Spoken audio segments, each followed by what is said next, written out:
आज जब पूरा देश वन नेशन वन इलेक्शन की बात कर रहा है, तब हम आपको वन नेशन वन इलेक्शन के साथ साथ वन नेशन वन करप्शन के बारे में भी बताना चाहेंगे।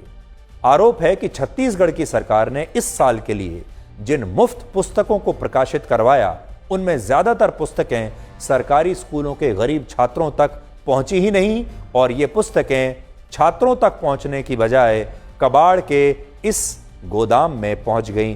छत्तीसगढ़ में बीजेपी की सरकार है और उसका कहना है कि वो इस मामले की पूरी जांच कराएगी, लेकिन हम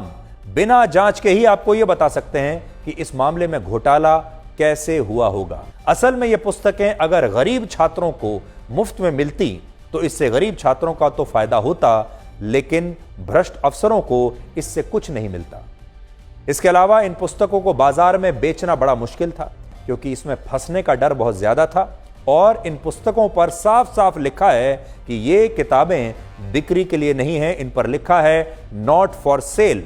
और ये सरकारी स्कूलों के छात्रों के लिए ही छापी गई हैं। लेकिन आरोपों के मुताबिक कुछ भ्रष्ट अफसरों ने इन पुस्तकों को रिसाइकल करने के लिए कबाड़ का काम करने वाले कुछ कारोबारियों को भेज दिया, और एक ऐसा भ्रष्टाचार किया जिससे आप समझ सकते हैं कि भारत में अभी वन नेशन और वन करप्शन की व्यवस्था चल रही है, जो आम आदमी का और गरीबों का खून चूसती है और गरीबों के बच्चों की किताबों को दीमक की तरह चाट जाती है, गरीब के परिवारों का हक मार लेती है।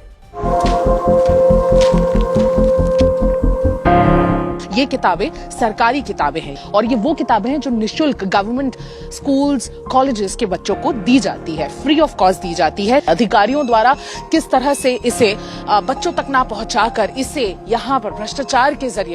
के रूट के जरिए से इस पेपर मिल में रायपुर से 30 किलोमीटर दूर भेज दिया गया और यहाँ पर इसे मेल्ट करने के लिए दे दिया गया।